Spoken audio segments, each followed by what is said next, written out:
ಸ್ವಾಗತವನ್ನು ಕೋರ್ತಾ ಇಂದಿನ ಅವಧಿಯಲ್ಲೂ ಕೂಡ ನಾವು ರೋಗಗಳ ಬಗ್ಗೆ ತಿಳ್ಕೊಳ್ಳೋಣ. ರೋಗಗಳಲ್ಲಿ ಎರಡು ವಿಧಗಳು, ಸಾಂಕ್ರಾಮಿಕ ರೋಗಗಳು ಮತ್ತೆ ಅಸಾಂಕ್ರಾಮಿಕ ರೋಗಗಳು. ಸಾಂಕ್ರಾಮಿಕ ರೋಗಗಳು ಅಂತ ಹೇಳಿದ್ರೆ ಯಾರು ಹೇಳ್ತೀರಿ? ಒಬ್ಬರಿಂದ ಇನ್ನೊಬ್ಬರಿಗೆ ಸುಲಭವಾಗಿ ಹರಡುವಂತಹ ರೋಗಗಳಿಗೆ ನಾವು ಸಾಂಕ್ರಾಮಿಕ ರೋಗಗಳು. ಅಸಾಂಕ್ರಾಮಿಕ ರೋಗಗಳು ಅಂತ ಹೇಳಿದ್ರೆ ನಮ್ಮಷ್ಟಕ್ಕೆ ನಾವೇ ಕರ್ಕೊಳ್ತಕ್ಕಂಥ ರೋಗ. BP ಆಗಿರ್ಬೋದು, ಶುಗರ್ ಆಗಿರ್ಬೋದು, ಹೃದಯ ಸಂಬಂಧಿ ಕಾಯಿಲೆಗಳಾಗಿರ್ಬೋದು, ಮೂಳೆಗೆ ಸಂಬಂಧಪಟ್ಟಂತಹ ಕಾಯಿಲೆಗಳಾಗಿರ್ಬೋದು, ಈ ರೀತಿಯಾದಂತಹ ಹಲವಾರು ಕಾಯಿಲೆಗಳು ನಾವಾಗೆ ಆಹ್ವಾನ ಮಾಡಿಕೊಳ್ತಕ್ಕಂತಹ ಕಾಯಿಲೆಗಳು. ಅಂದರೆ ನಮ್ಮ ಜೀವನ ಶೈಲಿಯಿಂದ ಬರ್ತಕ್ಕಂಥ ರೋಗಗಳು ನಾವು ಅಸಾಂಕ್ರಾಮಿಕ ರೋಗಗಳು. ಆದರೆ ಸಾಂಕ್ರಾಮಿಕ ರೋಗಗಳು ಬ್ಯಾಕ್ಟೀರಿಯಾಗಳಿಂದ, ವೈರಸ್ಗಳಿಂದ ಒಬ್ಬರಿಂದ ಇನ್ನೊಬ್ಬರಿಗೆ ಸುಲಭವಾಗಿ ಹರಡತಕ್ಕಂಥ ರೋಗಗಳಿಗೆ ನಾವೇನು ಕರಿತೀವಿ? ಸಾಂಕ್ರಾಮಿಕ ರೋಗಗಳು. ಅದರಲ್ಲಿ ಹಿಂದಿನ ಅವಧಿಯಲ್ಲಿ ನಾವು ಈಗಾಗಲೇ ಒಂದು ಮಲೇರಿಯಾ,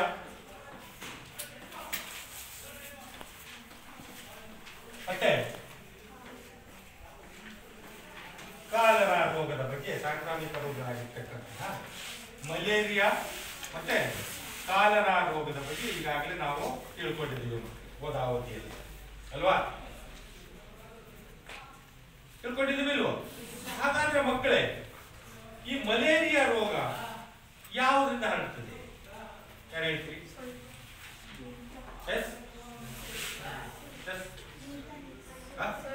ಸೊಳ್ಳೆ. ಯಾವ ಸೊಳ್ಳೆ? ಅನಾಫಿಲಿಸ್ ಅಂತಕ್ಕಂಥ ಹೆಣ್ಣು ಸೊಳ್ಳೆಯಿಂದ ಬರ್ತಕ್ಕಂಥ. ಯಾವುದು? ಅನಾಫಿಲಿಸ್. ಗಂಡು ಸೊಳ್ಳೆ ಅಲ್ಲ. ಯಾವ ಸೊಳ್ಳೆ? ಅನಾಫಿಲಿಸ್ ಅಂತಕ್ಕಂಥ ಹೆಣ್ಣು ಸೊಳ್ಳೆ. ಈ ಸೊಳ್ಳೆ ಏನ್ ಮಾಡುತ್ತೆ ಮಕ್ಕಳೇ ಅಂದ್ರೆ ರೋಗಿಯನ್ನ ಕಚ್ಚಿ ರಕ್ತವನ್ನು ಕಿತ್ತು. ಯಾವ ಸೊಳ್ಳೆ? ಅನಾಫಿಲಿಸ್ ಅಂತಕ್ಕಂಥ ರಕ್ತದಲ್ಲಿ ಇರ್ತಕ್ಕಂತಹ ಪಾಸ್ಪೋಡಿಯಂ ರೋಗಾಣುಗಳನ್ನ, ಯಾವ ರೋಗಾಣು? ಪಾಸ್ಪೋಡಿಯಂ.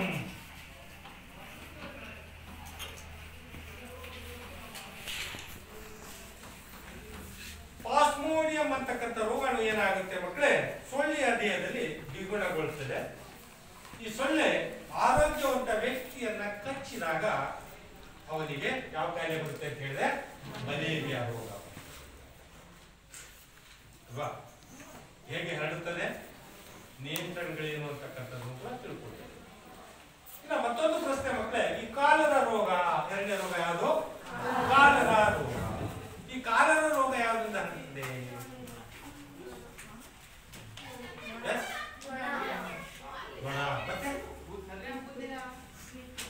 ಮತ್ತೆ ಯಾವ ರೋಗಾಣುವಿನಿಂದ ಹೊರಡುತ್ತದೆ? ವಿಬ್ರಿಯೋ ಕಾಲರಾ ಅಂತಕ್ಕಂಥ. ಯಾವುದು? Vibrio cholera.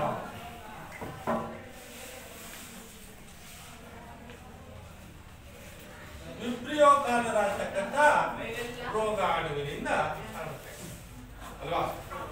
ಹೇಳಿದ್ದೀನಿ ನಾನು. ಇದರ ಮುಖ್ಯ ಲಕ್ಷಣಗಳೇನಪ್ಪಾ ಅಂತ ಹೇಳಿದ್ರೆ, ಯಾರಿಗೆ ಕಾಲರಾ ಬಂದಿರತಕ್ಕಂತಹ ರೋಗಿಯ ಪ್ರಮುಖವಾಗಿರ್ತಕ್ಕಂಥ ಲಕ್ಷಣ ಏನಪ್ಪಾ ಅಂತ ಹೇಳಿದ್ರೆ, ದಿನಕ್ಕೆ 30 ರಿಂದ 40 ಬಾರಿ ಬೇದಿ ಆಗುತ್ತೆ. ಎಷ್ಟು? 30 ರಿಂದ 40 ಬಾರಿ ಬೇದಿ ಆಗಿರ್ತಕ್ಕಂಥದ್ದು. ಅದು ಬೇದಿ ಯಾವ ತರ ಇರುತ್ತೆ ಅಂತ ಹೇಳಿದ್ದೆ ನಾನು? ಅಕ್ಕಿ ತೊಳೆದ ನೀರಿನಂತೆ ಇರುತ್ತೆ. ಅಂದ್ರೆ ಅಷ್ಟು ತೆಳುವಾಗಿರ್ತದೆ ಅಂತ. ಸರಿಯಾದ ಸಮರ್ಪಕವಾಗಿರ್ತಕ್ಕಂತಹ ಚಿಕಿತ್ಸೆಯನ್ನ ಪಡೆದುಕೊಳ್ಳದೆ ಇದ್ರೆ ಮಕ್ಕಳೇ, ಕಾಲರಾ ರೋಗದಿಂದ ಏನಾಗ್ತದೆ? ಮನುಷ್ಯ ಸಾಯಲೂಬಹುದು, ಸಾವು ಸಂಭವಿಸುತ್ತೆ ಅಂತಕ್ಕಂಥ. ಬೇದಿ ಆಗ್ತದೆ ಅದನ್ನ ಏನ್ ಮಾಡ್ಬೇಕು? ನೇರವಾಗಿ ನಾವು ವೈದ್ಯರ ಬಳಿ ಹೋಗಿ ಅದಕ್ಕೆ ಸೂಕ್ತವಾಗಿರ್ತಕ್ಕಂತಹ ಚಿಕಿತ್ಸೆಯನ್ನ ಪಡ್ಕೋಬೇಕು. ಗೊತ್ತಾಯ್ತಾ? ಇನ್ನ ಮೂರನೆಯ ಈ ಅವಧಿಯಲ್ಲಿ ಮೂರನೆಯ ರೋಗ ಯಾವುದು? ಕ್ಷಯ. ಯಾವುದು? ಕ್ಷಯ ರೋಗ.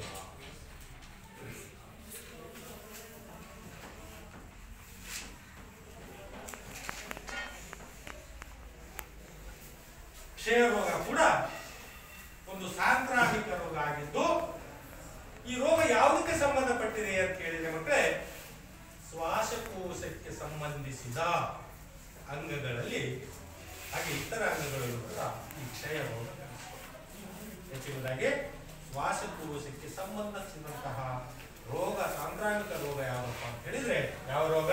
ಕ್ಷಯ ರೋಗ. ಕಾರಣಗಳೇನು? ಯಾವುದೇ ಒಂದು ರೋಗ ಬರಬೇಕಂತಂದ್ರೆ ಕಾರಣಗಳಿರ್ತವೆ, ಇರುತ್ತಿಲ್ಲ. ಹಾಗಾದ್ರೆ ಈ ಕ್ಷಯ ರೋಗಕ್ಕೆ ಏನು ಕಾರಣ? ಹಲವಾರು ಕಾರಣಗಳು. ಆಗಲೇ ಹೇಳಿದ್ವಿ ನಾವು, ಒಬ್ಬರಿಂದ ಇನ್ನೊಬ್ಬರಿಗೆ ಸುಲಭವಾಗಿ ಹರಡ್ತಕ್ಕಂಥ ರೋಗಗಳೇನಾಗಿರ್ತಕ್ಕಂಥ ಹೇಳಿದ್ದೇವೆ, ಸಾಂಕ್ರಾಮಿಕ ರೋಗಗಳು ಅಂತ ಹೇಳಿ. ಈ ಕ್ಷಯ ರೋಗ ಕೂಡ ಒಂದು ಸಾಂಕ್ರಾಮಿಕ ರೋಗ. ಈ ಸಾಂಕ್ರಾಮಿಕ ರೋಗ ಮನುಷ್ಯನ ಶ್ವಾಸಕೋಶಕ್ಕೆ ಸಂಬಂಧಿಸಿದಂತಹ ಒಂದು ಪ್ರಮುಖವಾಗಿರ್ತಕ್ಕಂಥ ರೋಗ. ಇದಕ್ಕೆ ಕಾರಣಗಳೇನು? ಈ ರೋಗ ಬರ್ಲಿಕ್ಕೆ ಕಾರಣ ಏನಪ್ಪಾ ಅಂತ ಹೇಳಿದ್ರೆ, ಮೊಟ್ಟ ಮೊದಲನೇದಾಗಿ ಮಕ್ಕಳೇ ಕಲುಷಿತ ವಾತಾವರಣದಿಂದ ಬರುತ್ತದೆ.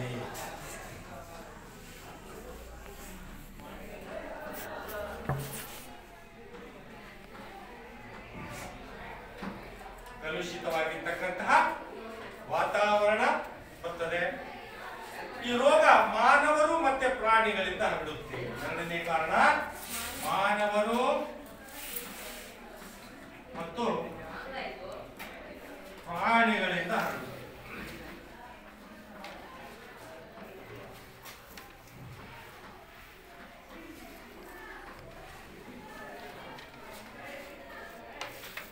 ಮಾನವನಿಂದ ಮತ್ತೆ ಪ್ರಾಣಿಗಳಿಂದ ಹರಡುತ್ತೆ. ಈ ರೋಗ ಯಾವ ರೋಗಾಣುವಿಂದ ಹರಡುತ್ತೆ ಅಂತ ಹೇಳಿದ್ರೆ ಮಕ್ಕಳೇ, ಮೈಕ್ರೋ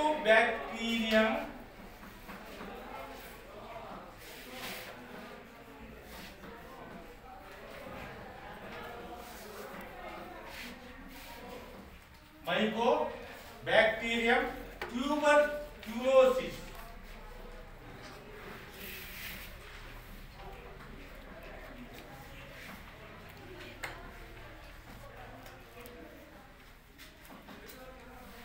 ಮೈಕ್ರೋಬ್ಯಾಕ್ಟೀರಿಯಂ ಟ್ಯೂಬರ್ಕ್ಯುಲೋಸಿಸ್ ನಿಂದ ಹರಡುತ್ತದೆ.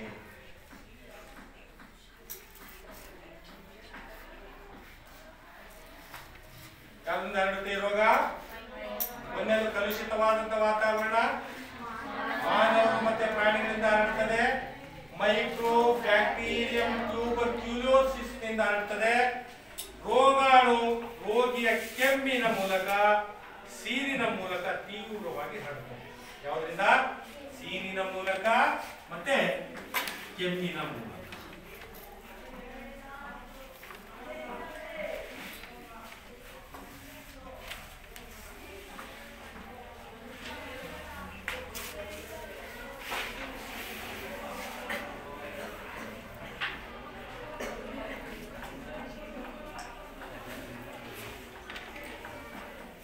ಕಾರಣಗಳಿಂದ ಈ ಒಂದು ರೋಗ. ಒಂದನೆಯದು ಕಲುಷಿತವಾಗಿರ್ತಕ್ಕಂಥ ವಾತಾವರಣ, ಮಾನವರು ಮತ್ತೆ ಪ್ರಾಣಿಗಳಿಂದ ಹರಡುತ್ತದೆ. ಯಾವ ಬ್ಯಾಕ್ಟೀರಿಯಾದಿಂದ ಹರಡುತ್ತದೆ? ಮೈಕ್ರೋ ಬ್ಯಾಕ್ಟೀರಿಯಾ ಟ್ಯೂಬರ್ಕ್ಯುಲೋಸಿಸ್ ಅಂತಕ್ಕಂಥ ರೋಗಾಣುವಿನಿಂದ ಹರಡುತ್ತದೆ. ಈ ಸೀನಿನ ಮೂಲಕ ಈ ಬ್ಯಾಕ್ಟೀರಿಯಾವನ್ನು, ರೋಗಾಣುವನ್ನು ಹೊಂದಿರತಕ್ಕಂತಹ ಮನುಷ್ಯ ಆಗಿರಬಹುದು ಅಥವಾ ಪ್ರಾಣಿ ಆಗಿರಬಹುದು, ಕೆಮ್ಮಿರ್ಬೋದು, ಸೀನ್ಕು ಅಂತ ಹೇಳಿದ್ರೆ ಪಕ್ಕದಲ್ಲಿರ್ತಕ್ಕಂಥ ಆರೋಗ್ಯಯುತವಾಗಿರ್ತಕ್ಕಂಥ ಮಾನವರು, ಮನುಷ್ಯರಿಗೂ ಕೂಡ ಈ ಒಂದು ಕ್ಷಯ ರೋಗ ಹರಡುತ್ತದೆ. ಇಷ್ಟು ಕಾರಣಗಳು. ಕಲುಷಿತವಾದ ವಾತಾವರಣ, ಮಾನವರು ಮತ್ತೆ ಪ್ರಾಣಿಗಳಿಂದ ಹರಡುತ್ತೆ. ಮೈಕ್ರೋ ಬ್ಯಾಕ್ಟೀರಿಯಂ ಟ್ಯೂಬರ್ಕ್ಯುಲೋಸಿಸ್ ನಿಂದ ಹರಡುತ್ತದೆ. ಈ ಸೀನಿನ ಮೂಲಕ ಮತ್ತು ಕೆಮ್ಮಿನ ಮೂಲಕ ಶೀಘ್ರವಾಗಿ ಈ ಒಂದು ಕಾಯಿಲೆ ಹರಡುತ್ತದೆ. ಯಾವ ಕಾಯಿಲೆ? ಕ್ಷಯ ರೋಗ. ಯಾವ ರೋಗ? ಹಾಗಾದ್ರೆ ಕಾರಣಗಳನ್ನ ತಿಳ್ಕೊಳ್ಳಿ ಮಕ್ಕಳು. ಇದು ಯಾವ ಮಾನವನ ಯಾವ ಅಂಗಕ್ಕೆ ಸಂಬಂಧಿಸಿದಂತಹ ರೋಗ? ಇದು ಶ್ವಾಸಕೋಶ ಅಲ್ವಾ? ಮತ್ತೆ ಇತರೆ ಅಂಗಗಳ ಮುಖಾಂತರ ಕೂಡ ಆಗತಕ್ಕಂಥ ರೋಗ. ಈ ಲಕ್ಷಣಗಳು ಏನು? ಕಾರಣಗಳು ಬರ್ಕೊಂಡ್ರ ಈಗ ಲಕ್ಷಣಗಳು.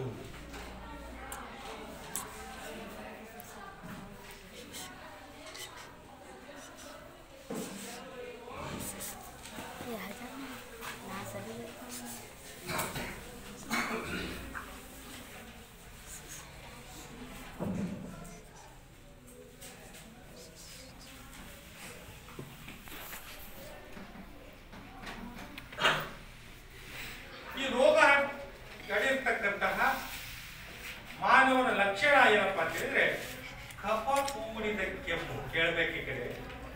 ಕಫದಿಂದ ಕೂಡಿದಂತ ಕೆಮ್ಮು 15 ದಿನಗಳಾದರೂ ವಾಸಿಯಾಗುವುದಿಲ್ಲ. ಒಂದೇ.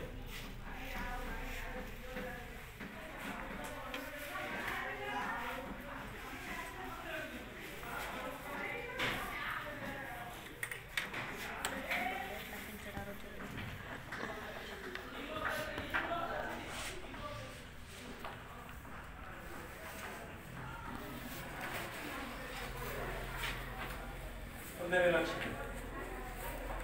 ಎರಡನೇದು ಕಫದಲ್ಲಿ ರಕ್ತ ಬರುತ್ತದೆ.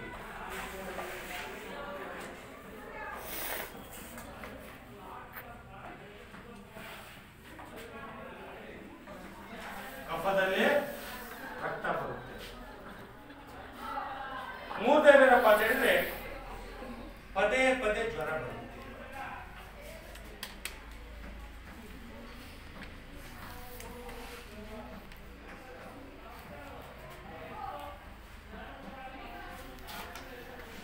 ಪದೇ ಪದೇ ಬಿಟ್ಟು ಏನಾಗುತ್ತೆ? ಜ್ವರ ಬರುತ್ತೆ. ಲಕ್ಷಣಗಳು ಕೇಳ್ಕೊಳ್ಳಿ.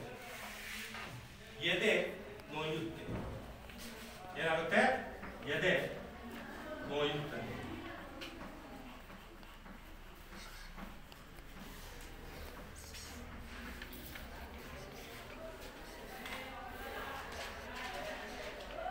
ಜೀರ್ಣಶಕ್ತಿ ಕುಂದುತ್ತೆ.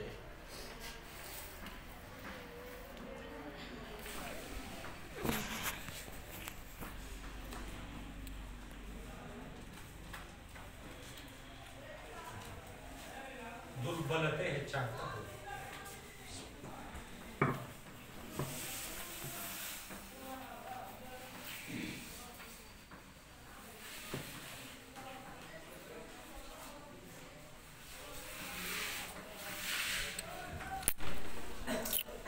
ಇಷ್ಟು ಲಕ್ಷಣಗಳನ್ನು ನಾವು ನೋಡ್ತೇವೆ.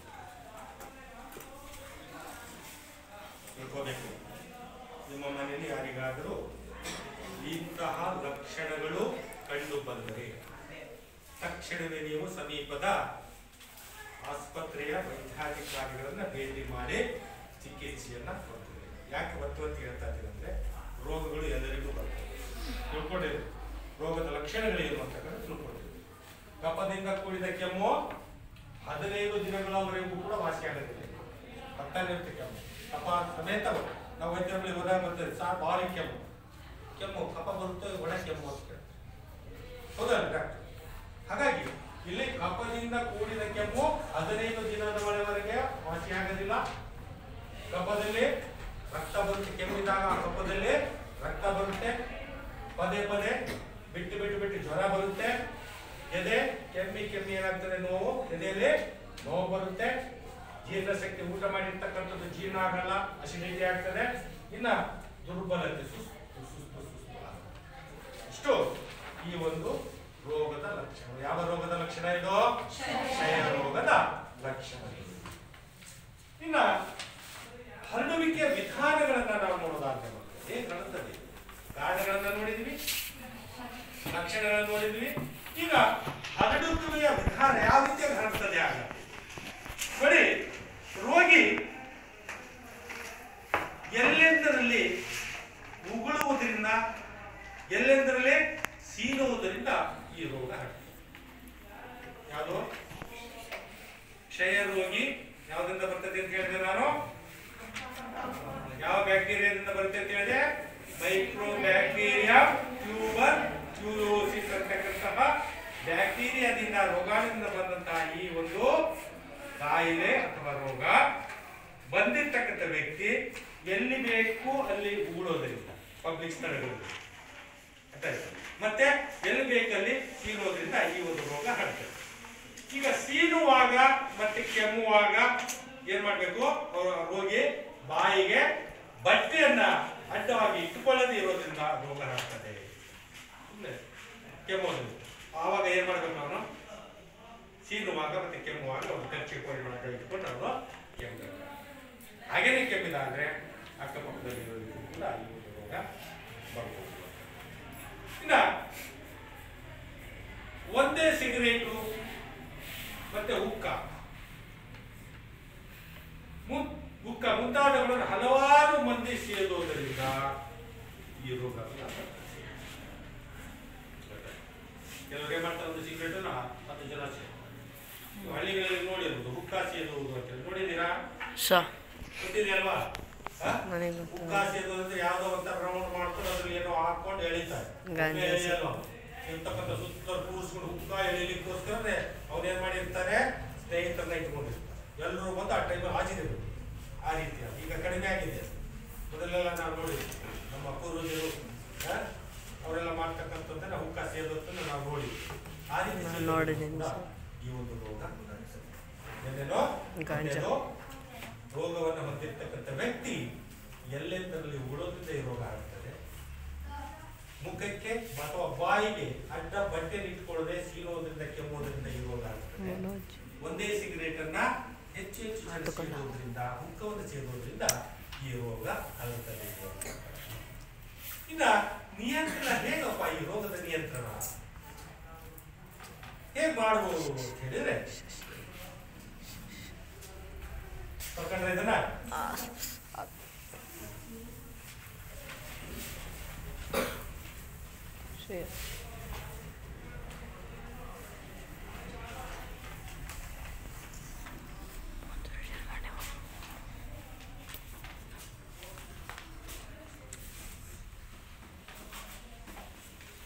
ಹಾಗಾದ್ರೆ ಯಾವ ರೀತಿಯಾದಂತಹ ನಿಯಂತ್ರಣವನ್ನ ಮಾಡಬೇಕು ಅಂದಾಗ ಹಾಗೆ ಮುಂಜಾಗ್ರತಾ ಕ್ರಮ ಏನ್ ತಗೋಬಹುದಂದ್ರೆ, ರೋಗಿ ಎಲ್ಲೆಂದರಲ್ಲಿ ಉಗುಳಬಾರದು, ಸೀನುವಾಗ ಮತ್ತೆ ಕೆಮ್ಮುವಾಗ ಅಡ್ಡವಾಗಿ ಮುಖಕ್ಕೆ ಬಾಯಿಗೆ ಬಟ್ಟೆಯನ್ನ ಇಟ್ಕೊಳ್ಬೇಕು. ಒಂದೇದು.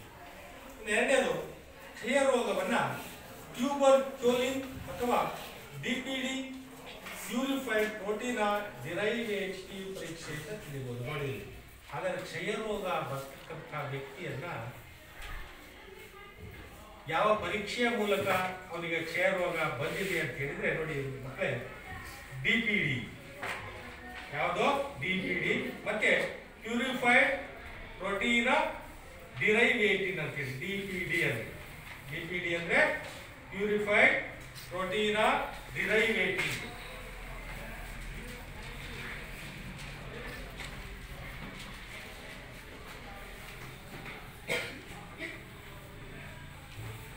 ಕ್ಷಯ ರೋಗವನ್ನ ಪತ್ತೆ ಹಚ್ಚಲಿಕ್ಕೆ ಯಾವ ಪರೀಕ್ಷೆಯ ಮೂಲಕ ಪತ್ತೆ ಹಚ್ತಾರದನ್ನ ಡಿಪಿಡಿ. ಡಿಪಿಡಿ ಅಂದ್ರೆ ನೋಡಿ, ಪ್ಯೂರಿಫೈಡ್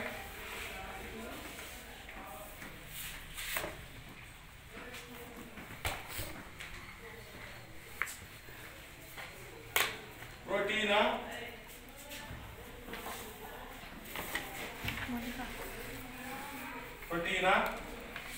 ಡಿರೈವೇಟಿವ್. ಡಿಪಿಡಿ ಅಲ್ಲ, ಡಿಪಿಡಿ ಪ್ಯೂರಿಫೈಡ್ ಪ್ರೋಟೀನ್ ಡಿರೈವೇಟಿವ್.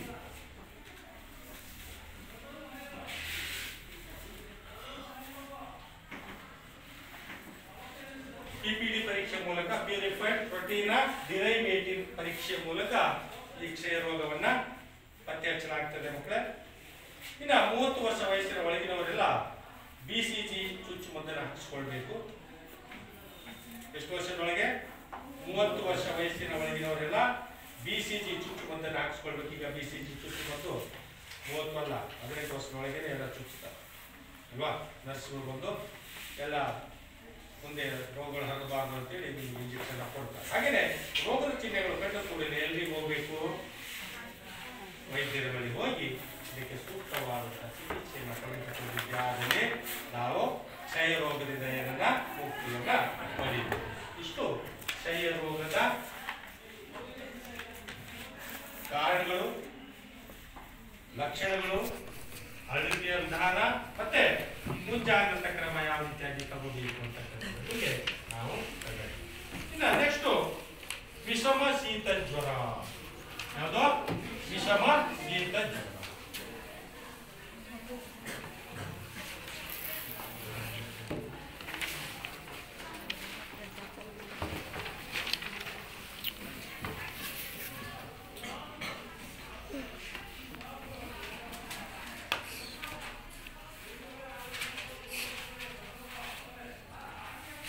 ಈ ವಿಷಮ ಶೀತ ಜ್ವರ ಸಾಂಕ್ರಾಮಿಕ ರೋಗ. ಯಾವುದರಿಂದ ಕಾರಣ ಏನಪ್ಪ ವಿಷಮ ಶೀತ ಜ್ವರ ಬಂದಕ್ಕೆ ಪ್ರಮುಖವಾಗಿರ್ತಕ್ಕಂಥ ಕಾರಣಗಳನ್ನ ನಾವು ನೋಡಿದಾಗ ಮಕ್ಕಳೇ, ನೀರು, ಹಾಲು ಮತ್ತೆ ಕಲುಷಿತ ಆಹಾರಗಳು, ನೊಣಗಳು ಈ ರೋಗಕ್ಕೆ ಪ್ರಮುಖವಾಗಿರ್ತಕ್ಕಂಥ ಕಾರಣಗಳು. ನೀರು, ಹಾಲು, ಕಲುಷಿತ ಆಹಾರ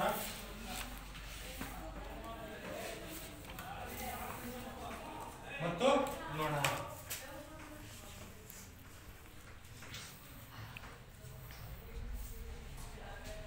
ಈ ರೋಗಕ್ಕೆ ಪ್ರಮುಖವಾಗಿರ್ತಕ್ಕಂಥ ಕಾರಣ. ಯಾವ ರೋಗಕ್ಕೆ? ವಿಷಮ ಶೀತ ಜ್ವರಕ್ಕೆ ಪ್ರಮುಖವಾಗಿರ್ತಕ್ಕಂಥ ಕಾರಣ ನೀರು, ಹಾಲು, ಕಲುಷಿತ ಆಹಾರ ಮತ್ತು ನೊಣಗಳು. ಲಕ್ಷಣಗಳು ಏನಪ್ಪ ಹೇಳಿ? ಲಕ್ಷಣಗಳು: ವಿಷಮ ಶೀತ ಜ್ವರ ಮುಂದುವರೆದ ಜ್ವರ, ಮತ್ತೆ ಈ ಜ್ವರ 3-4 ವಾರ ಆದರೂ ವಾಸಿಯಾಗಿದೆ. ಜ್ವರ, ಈ ಜ್ವರ ವಿಷಮ ಶೀತ ಜ್ವರ 3-4 ವಾರ ಎಷ್ಟು, 1 ತಿಂಗಳವರೆಗೂ ಕೂಡ ವಾಸಿ ಆಗದೆ ಇರ್ತಕ್ಕಂಥ ಜ್ವರ. ಒಂದನೇ ಲಕ್ಷಣ. ಎರಡನೇ ಲಕ್ಷಣ, ಮೈ ಬಿಸಿ ಜಾಸ್ತಿಯಾಗಿ ತಲೆನೋವು ಕಾಣಿಸ್ಕೊಳ್ತದೆ. ಮೈ ಬೆಚ್ಚಗಿರುತ್ತೆ, ಜೊತೆಗೆ ತಲೆನೋವು. ಎರಡನೇ ಲಕ್ಷಣ. ಮೂರನೇ ಲಕ್ಷಣ, ಹೊಟ್ಟೆ ನೋವು ಮತ್ತೆ ತೆಳ್ಳನೆ ಬೇದಿ ಹೆಚ್ಚಾಗಿ ಆಗ್ತದೆ. ಬೇದಿ ಅಂದ ತಕ್ಷಣ ಯಾಕೆ ಸರ್ವೇ ಸಾಮಾನ್ಯ. ಆರೋಗ್ಯ ಕೆಟ್ಟಿದಾಗ ಅದು ಬಂದೇ ಬರ್ತದೆ. ನಿನಗಾದ್ರೂ ಅಷ್ಟೇ, ನನಗಾದ್ರೂ ಅಷ್ಟೇ, ಬೇರೆಗಾದ್ರೂ ಅಷ್ಟೇ ಅಲ್ವಾ? ಮೂರನೇ ಲಕ್ಷಣ ಏನೋ ಹೊಟ್ಟೆ ನೋವು ಬರುತ್ತೆ, ಜೊತೆಗೆ ತಳ್ಳನೆಯ ಬೇದಿ.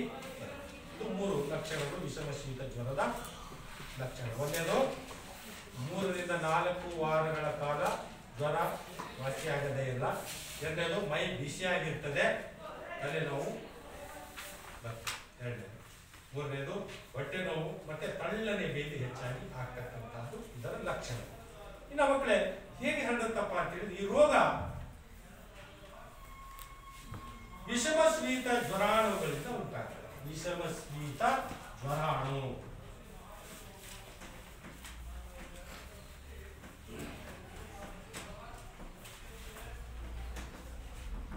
ವಿಷಮ ಶೀತ ಜ್ವರಾಣುವಿನಿಂದ ಉಂಟಾಗ್ತದೆ.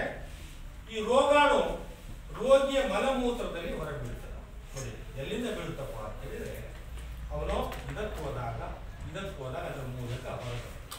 ಯಾವುದೋ ಈ ವಿಷಮ ಶೀತ ಜ್ವರಾಣು ಅಂತಕ್ಕಂಥ ವೈರಸ್. ತಕ್ಷಣ ಏನ್ ಮಾಡ್ತಾರೆ, ನೊಣಗಳು ಯಾವ್ದ್ರ ಮೇಲೆ ಕೂರ್ತಾ ಜಾಸ್ತಿ? ಕಕ್ಕ ಮೇಲೆ. ಏನು ಕೊಳಚೆ ಎಲ್ಲಿರುತ್ತೋ ಅದು ಆಕರ್ಷಣೆ ಆಗುತ್ತೆ. ಯಾವುದಕ್ಕೆ? ನೊಣಗಳಿಗೆ. ನೊಣ ಎಲ್ಲಿ? ಉಗುಳಿ ನೊಣ. ಉಗುಳಿನ ಮೇಲೆ ಕೂತಿರುತ್ತೆ, ಸಗಣಿಯ ಮೇಲೆ ಕೂತಿರುತ್ತೆ. ಮಲ ಮೂತ್ರ ಎಲ್ಲಿ ಮಾಡಿರ್ತಾರೋ ಅಲ್ಲಿ ಹೆಚ್ಚು ನೊಣಗಳು ಕೂತಿರ್ತಾವೇನೋ. ಈ ನೊಣಗಳು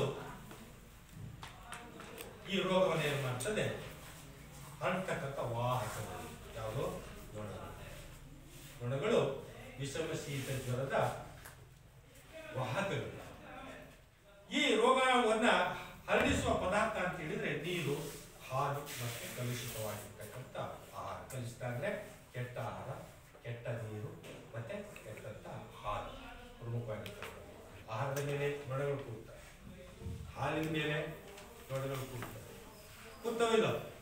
ನೀರಿನ ಮೇಲೆ ಪಾತ್ರೆ ಮೇಲೆ ನೊಣಗಳು ಕೂಡ್ತವೆ. ಅವಾಗ ಏನ್ ಮಾಡ್ತವೆ?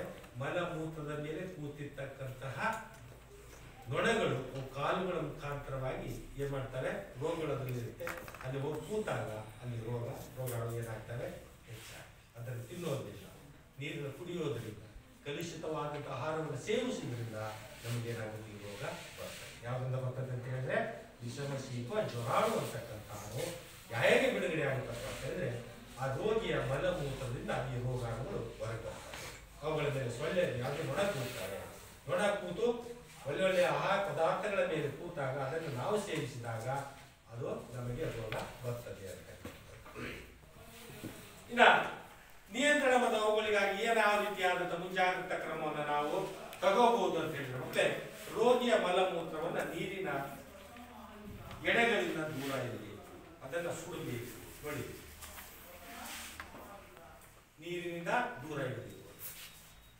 ಮಲಮೂತ್ರ ಆಯ್ತು, ಅದನ್ನ ಏನ್ ಮಾಡ್ಬೇಕು ನಾವು? ಸುಡುದು. ಒಂದೇದು. ಇನ್ನು ರೋಗಿಯ ಮಲ ವಿಸರ್ಜನೆಯ ನಂತರ ಸೋಪಿನಲ್ಲಿ ಕೈ ತೊಳ್ಬೇಕು. ಏನ್ ಮಾಡ್ಬೇಕು? ರೋಗಿಯ ಮಲ ವಿಸರ್ಜನೆ ಆದ ನಂತರ ಅವ್ರು ಏನ್ ಮಾಡ್ಕೋಬೇಕು? ತನ್ನ ಕೈ ಕಾಲುಗಳ ಕೈಯನ್ನ ಸೋಪಿನಿಂದ ತೊಳ್ಕೋಬೇಕು.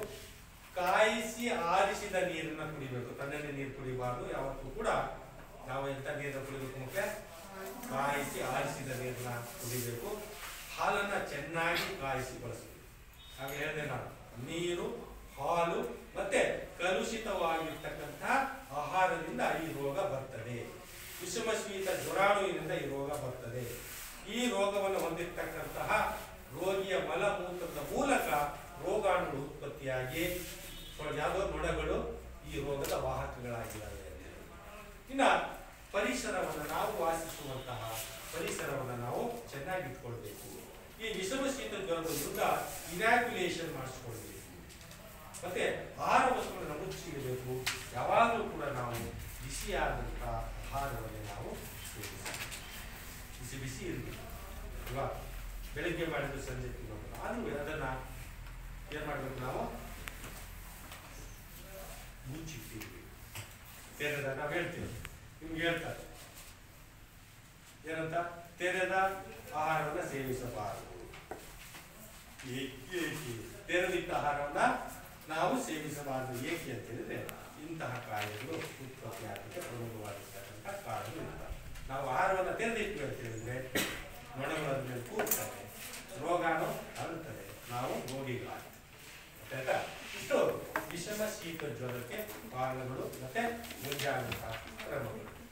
ಅಷ್ಟು ಕೊನೆಯದಾಗಿ 5ನೇದು ಯಾವ್ದಪ್ಪ ಅಂತ ಹೇಳಿದ್ರೆ ಇನ್ಫ್ಲೂಯೆನ್ಸಾ.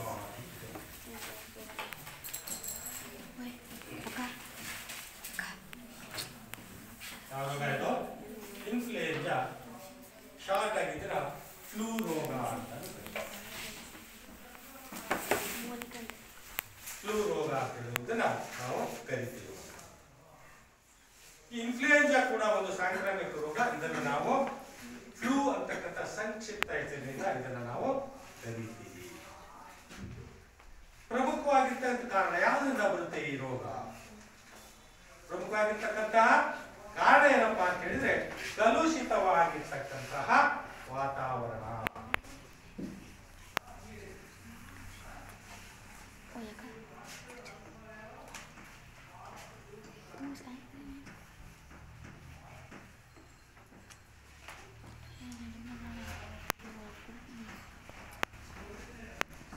ಕಲುಷಿತವಾಗಿರ್ತಕ್ಕಂಥ ವಾತಾವರಣದಿಂದ ಈ ರೋಗ. ಯಾವ ರೋಗ ಹೇಳ್ಬೇಕು? ಕಡೆ ಯಾವ ರೋಗ? ಇನ್ಫ್ಲೂಯೆನ್ಸಾ ಅಥವಾ ಫ್ಲೂ ಅಂತಕ್ಕಂಥ ರೋಗ ಕಲುಷಿತವಾಗಿರ್ತಕ್ಕಂಥ ವಾತಾವರಣದಿಂದ ಬರುತ್ತೆ. ಲಕ್ಷಣಗಳು ಏನು? ಈ ಇನ್ಫ್ಲೂಯೆನ್ಸಾ ಅಥವಾ ಫ್ಲೂ ರೋಗದ ಲಕ್ಷಣಗಳೇನು ಅಂತ ಹೇಳಿದ್ರೆ ರೋಗಿಗೆ ನಡುಕ ಬರ್ತದೆ. ಹೇಳ್ತೀನಿ ಡಾಕ್ಟರ್, ಏನಾಗ್ತದೆ? ಚಳಿ, ಫುಲ್ಲು ಚಳಿ, ಮೈಯೆಲ್ಲ ನಡುತ್ತಾ ಇದೆ. ಮತ್ತೇನಾಗ್ತಿದೆ? ಜ್ವರ ಬರ್ತಾ ಇದೆ. ಚಳಿದ್ದು ಜ್ವರದಿಂದ ರೋಗಿ ನರಳುತ್ತಾರೆ. ಜ್ವರದಿಂದ ರೋಗಿ ನರಳುತ್ತಾರೆ.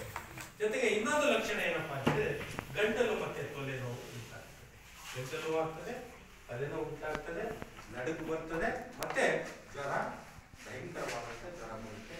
ಈ ಫ್ಲೂ ರೋಗದ ಪ್ರಮುಖವಾಗಿರ್ತಕ್ಕಂಥ ಲಕ್ಷಣ.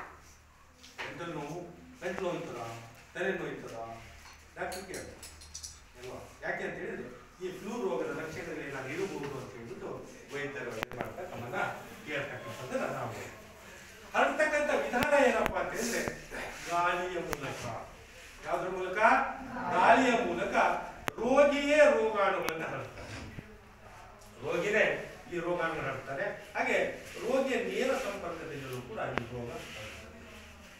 ರೋಗಿಯ ನೇರ ಸಂಪರ್ಕದಿಂದಲೂ ಕೂಡ ಈ ರೋಗ ಹರಡ್ತದೆ. ಮತ್ತೆ ಇನ್ಫ್ಲೂಯೆನ್ಸಾ ವೈರಸ್ ನಿಂದ ರೋಗ. ಯಾವ ವೈರಸ್ ಇದು? ಇನ್ಫ್ಲೂಯೆನ್ಸಾ ಅಂತಕ್ಕಂತಹ ರೋಗಾಣುವಿನಿಂದ ಈ ಒಂದು ಫ್ಲೂ ಅಥವಾ ಇನ್ಫ್ಲೂಯೆನ್ಸಾ ಅಂತಕ್ಕಂಥ ರೋಗ ಬರ್ತದೆ. ಪ್ರಮುಖವಾಗಿರ್ತಕ್ಕಂಥ ಲಕ್ಷಣಗಳು ಏನಂತ ಹೇಳಿದ್ರೆ ನಾನು ನಡುಕ ಉಂಟಾಗ್ತದೆ, ಚಳಿ ಇರುತ್ತೆ, ಮತ್ತೆ ಜ್ವರ ಬರುತ್ತೆ, ಗಂಟಲು ನೋವು ಬರುತ್ತೆ, ಜೊತೆಗೆ ಈ ಒಂದು ರೋಗದ ಪ್ರಮುಖವಾಗಿರ್ತಕ್ಕಂಥ ಲಕ್ಷಣಗಳು.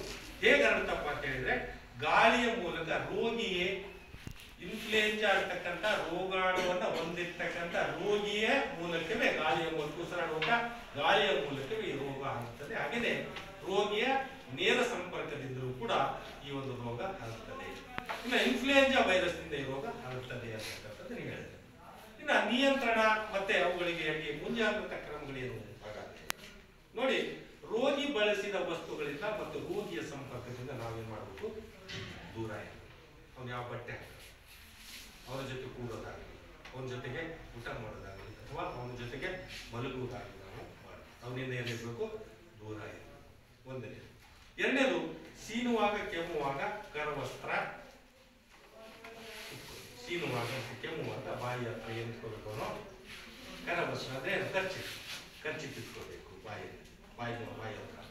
ರೋಗಿಯ ಬಟ್ಟೆಯನ್ನ ಬಿಸಿ ನೀರಿನಲ್ಲಿ ಕುದಿಸಿ, ನೋಡಿ ಈ ಫ್ಲೂ ಇರ್ತಕ್ಕಂಥ ರೋಗಿ ಹಾಕ್ತಕ್ಕಂಥ ಬಟ್ಟೆಯನ್ನು ಏನ್ ಮಾಡ್ಬೇಕು ನಾವು, ಬಿಸಿ ನೀರಿನಲ್ಲಿ ಕುದಿಸಿ ಅದರಲ್ಲಿ ಅದ್ದಿ ನಂತರದಲ್ಲಿ ಸೋಪ್ ಹಚ್ಚಿ ಅದನ್ನು ಕುಡಿಯಿರಿ. ಇಲ್ಲಾಂದ್ರೆ ಮತ್ತೆ ಬೇರೆಯವರಿಗೆ ರೋಗ ಅಂಟಿಸಿ. ಇನ್ನು ರೋಗಿಗೆ ಊಟಕ್ಕೆ ಮತ್ತೆ ಕುಡಿಲಿಕ್ಕೆ ಪ್ರತ್ಯೇಕ ತಟ್ಟೆ ಮತ್ತೆ ಲೋಟವನ್ನು ಇಡಬೇಕು.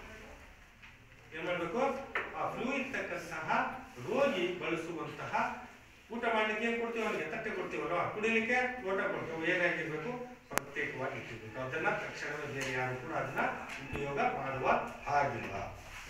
ಇನ್ನ ಪೌಷ್ಟಿಕ ಆಹಾರ ಸೇವನೆ ಮತ್ತೆ ಕ್ರಮವಾಗಿ ಅವನು ವ್ಯಾಯಾಮ ಮಾಡಬೇಕು. ಪೌಷ್ಟಿಕವಾದಂತಹ ಆಹಾರವನ್ನು ಸೇವನೆ ಮಾಡೋದ್ರಿಂದ, ಪ್ರತಿನಿತ್ಯ ಅವನು ವ್ಯಾಯಾಮ ಮಾಡೋದ್ರಿಂದ ಈ ಒಂದು ರೋಗದಿಂದ ದೂರ ಇರಬಹುದು. ಜೊತೆಗೆ ವಿಶ್ರಾಂತಿಯನ್ನು ತೆಗೆದುಕೊಳ್ಬೇಕು. ಮತ್ತೆ ಒಳ್ಳೆಯ ಗಾಳಿ ಬೆಳಕು ಬರುವಂತೆ ವಾಸ ಮಾಡಬೇಕು. ಒಳ್ಳೆಯ ಗಾಳಿ ಬೆಳಕು ಇರುವಂತಹ ಸ್ಥಳದಲ್ಲಿ ವಾಸ ಮಾಡಬೇಕು. ಹಾಗಾದ್ರೆ ಈ ಒಂದು ಬರೋಲ್ಲ ಅಂತ ಮಕ್ಕಳೇ. ಅರ್ಥ ಆಯ್ತಾ? ಯಾವ್ಯಾವ ಸಾಂಕ್ರಾಮಿಕ ರೋಗಗಳು? ಮಲೇರಿಯಾ, ಕ್ಷಯ, ವಿಷಮ ಶೀತ ಜ್ವರ ಮತ್ತೆ ಕಾಲರ್ ಮಲೇರಿಯಾ ರೋಗ, ಅನಾಫಿಲಿಸ್ ಅಂತಕ್ಕಂಥ ಕಾಲರ ಅಂತಕ್ಕಂಥದ್ದು, ಕಾಲರ. ಕ್ಷಯ ರೋಗ ಯಾವ್ದ್ರ ಬರ್ತದೆ ಅಂತ ಹೇಳಿದೆ ನಾನು, ಯಾವ್ದ್ರಿಂದ? ಮೈಕ್ರೋ ಬ್ಯಾಕ್ಟೀರಿಯಾ ಟ್ಯೂಬರ್ಕ್ಯುಲೋಸಿಸ್ ಅಂತಕ್ಕಂಥ ರೋಗಾಣುವಿಂದ ಬರ್ತದೆ ಅಂತ ಹೇಳಿದೆ. ವಿಷಮ ಶೀತ ಜ್ವರ ಯಾವ್ದ್ರಿಂದ ಬರ್ತದೆ? ವಿಷಮ ಶೀತ ಜ್ವರಾಣುವಿನಿಂದ ಬರ್ತದೆ. ಹಾಗೆಯೇ ಇನ್ಫ್ಲೂಯೆಂಜಾ ಅಂತಕ್ಕಂಥ ರೋಗ, ಇನ್ಫ್ಲೂಯೆಂಜಾ ಅಂತಕ್ಕಂತಹ ರೋಗಾಣುವಿನಿಂದ ಹರಡುತ್ತದೆ. ಆಯ್ತಾ? ಲಕ್ಷಣಗಳನ್ನು ನೋಡಿದ್ವಿ. ಪ್ರತಿಯೊಬ್ಬ ಮನೆಯಲ್ಲೂ ಕೂಡ ಒಂದಲ್ಲ ಒಂದು ರೋಗ ಬರ್ತಾನೆ ಅಂತ ತಿಳ್ಕೊಂಡಿರ್ಬೇಕು ಮಕ್ಕಳಿಗೆ ಅಲ್ವಾ. ಓಹೋ, ನಮ್ಮ ಸರ್ ಹೇಳಿದ್ರು ಮಲೇರಿಯಾ ರೋಗದ ಲಕ್ಷಣಗಳು ಹೀಗೆ, ಕಾಲರ ರೋಗದ ಲಕ್ಷಣಗಳು ಹೀಗೆ, ಕ್ಷಯ ರೋಗ ಹೀಗಿರುತ್ತದೆ ಅದರ ಲಕ್ಷಣ ಹೀಗೆ, ವಿಷಮ ಶೀತ ಜ್ವರದ ಲಕ್ಷಣಗಳು ಹೀಗೆ, ಹಾಗೆಯೇ ಇನ್ಫ್ಲೂಯೆಂಜಾ ಫ್ಲೂ ರೋಗ ಅಂತಕ್ಕಂಥ ರೋಗದ ಲಕ್ಷಣಗಳು ಹೀಗೆ. ಯಾವುದೇ ರೋಗ ಬಂದರೂ ಕೂಡ ನೀವು ಎಲ್ಲಿಗೆ ಹೋಗ್ಬೇಕು ಮಕ್ಕಳೇ? ನೇರವಾಗಿ ಹತ್ತಿರ ಇರ್ತಕ್ಕಂತಹ ಚಿಕಿತ್ಸಾ ಪ್ರಾಥಮಿಕ ಚಿಕಿತ್ಸೆ ಆಗಿರ್ಬೋದು ಅಥವಾ ಬೇರೆ ಯಾವುದೇ ಚಿಕಿತ್ಸಾ ಕೇಂದ್ರಗಳಿಗೆ ಹೋಗಿ ನೀವು ವೈದ್ಯರನ್ನ ಭೇಟಿ ಮಾಡಿ ತಕ್ಕಂತಹ ಚಿಕಿತ್ಸೆಯನ್ನ ಪಡ್ಕೋಬಹುದು. ಅರ್ಥ ಆಯ್ತಲ್ವಾ? ಯಾರಿಗಾದ್ರೂ ಕೂಡ ನಿಮ್ಮ ಮನೆಯಲ್ಲಿ ಚಳಿ ಜ್ವರ ಆಗಿರ್ಲಿ, ಗಂಟಲು ನೋವು ಆಗಿರ್ಲಿ, ಮತ್ತೆ ತಲೆನೋವು ಆಗಿರ್ಲಿ ಬರ್ತಾ ಇದ್ರೆ ಏನಂತ ತಿಳ್ಕೊತೀರಿ? ಓಹೋ, ಇದು ಇನ್ಫ್ಲೂಯೆಂಜಾ ರೋಗ ಇರ್ಬೋದು ಅಲ್ವಾ. ಹಗಲೆಲ್ಲ ರಾತ್ರಿ ಎಲ್ಲ ದಿನಕ್ಕೆ 30-40 ಬಾರಿ ಭೇದಿ ಆದ್ರೆ ಮಾಡ್ತೀರಿ. ಯಾವ ರೋಗ ಇರ್ಬೋದು? ಕಾಲರ ರೋಗ ಇರ್ಬೋದು ಅಲ್ವಾ, ಹೌದಲ್ಲ. ತಿಂಗಳುಗಟ್ಟಲೆ ಜ್ವರ ಇದ್ರೆ ಯಾವ ರೋಗ ಇರ್ಬೋದು? ವಿಷಮ ಶೀತ ಜ್ವರ ಇರ್ಬೋದು. ಹೀಗೆ ಎಲ್ಲ ತಿಳ್ಕೋಬೇಕು. ತಕ್ಷಣವೇ ವೈದ್ಯರನ್ನ ಭೇಟಿಯಾಗಿ ಹೀಗಿದೆ ಅಂತ ಹೇಳ್ಬಿಟ್ಟು ಅವರಿಂದ ಚಿಕಿತ್ಸೆ ಪಡೆದ್ರೆ ನಾವು ರೋಗದಿಂದ, ಸಾಂಕ್ರಾಮಿಕ ರೋಗದಿಂದ ದೂರ ಇರಬಹುದು. ಅರ್ಥ ಆಗಿದೆ ಅಂತ ತಿಳ್ಕೋತಾ ನಾನು ಇವತ್ತಿಗೆ ಈ ಒಂದು ಅವಧಿಯನ್ನು ನಾನು ಮುಗಿಸ್ತೇನೆ.